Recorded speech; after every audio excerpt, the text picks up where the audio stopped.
fonds d'investissement social business qui vient d'être créé. Alors, donc, on va d'abord définir c'est quoi un social business, hein, et puis on va du coup, après ça, présenter l'organisation d'UNO Social Business dans le monde, UNO Social Business en Tunisie, et puis ensuite on va présenter l'accélérateur d'entreprise EBDA, qui est un des programmes de UNO Social Business, et puis ensuite on est heureux donc d'inviter les entrepreneurs qui ont été sélectionnés à pitcher devant vous leur projet d'entreprise sociale. À qui s'adresser en fonction de ses besoins, en fonction de la maturité de son projet. Vous avez un panel d'investisseurs potentiels et donc on avait à cœur voilà, de leur montrer quel était ce panel.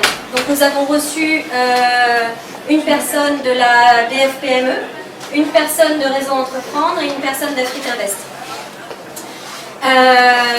Et ensuite, bien sûr, l'accès à la communauté YSB. Chose intéressante, c'est que YSB a été créé il y a un peu plus de 4 ans, mais on remarque qu'il y a déjà des synergies possibles entre des projets dans différentes régions du monde. Et donc là, on a la chance d'avoir déjà un entrepreneur confirmé en Albanie, qui s'est porté volontaire pour être mentor d'un de nos projets en Tunisie.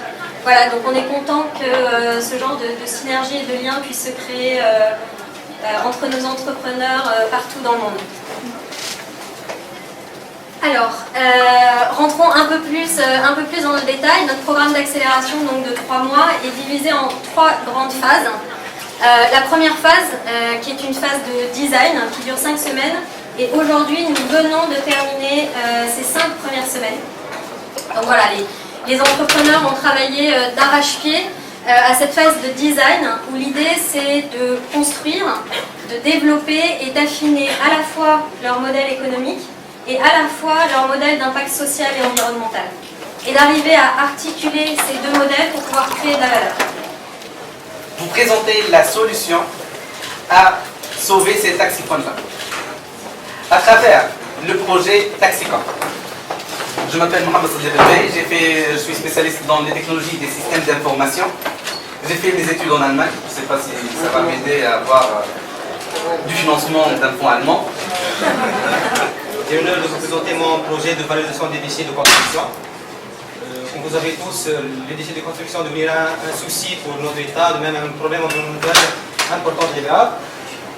Comme vous déclare le ministre d'équipement, 37% des constructions sont archiques, ce qui génère une quantité de déchets importante, 800 000 mètres cubes de déchets dans le genre de Grand Tunis seulement.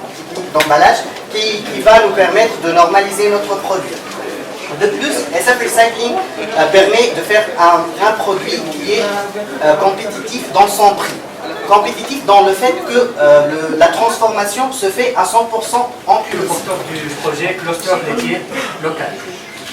Actuellement, il fait partie d'un groupement de développement agricole qui tient compte d'une population bien spécifique, ce sont les producteurs du lait des brebis. Bien entendu, les brebis de Belge, la Sicilosale. La Sicilosale, c'est une race laitière produite qui est introduite à Belge par les colons depuis le siècle passé.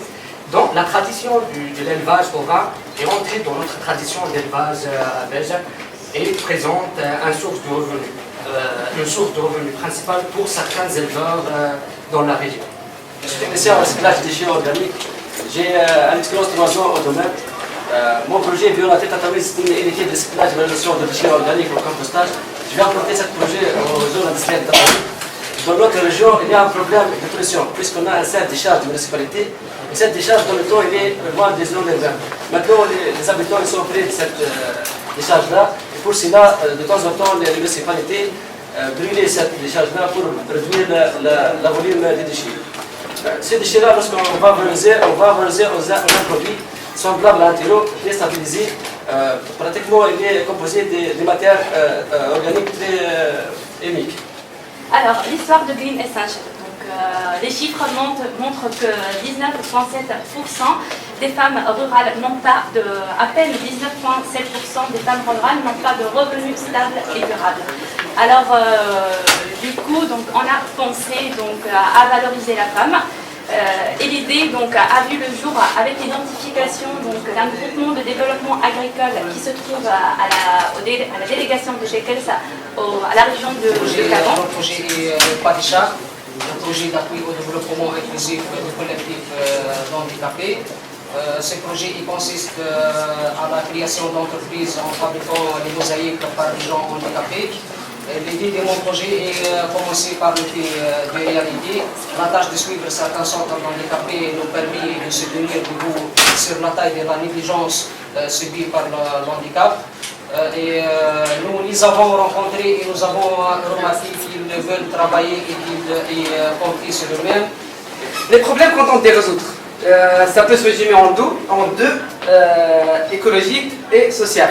Écologique, ce qu'il faut savoir, c'est qu'à ce jour, plus de 60% des déchets textiles sont jetés dans l'environnement. Et il n'y a pas d'incentive, il n'y a pas de moyen pour booster les gens à donner leurs affaires, à recycler leurs affaires. Et deuxièmement, c'est le côté social. Malheureusement, on se trouve avec des artisans parfois, avec des savoir-faire plusieurs fois millénaires, mais qui ne trouvent pas de canaux de distribution durables.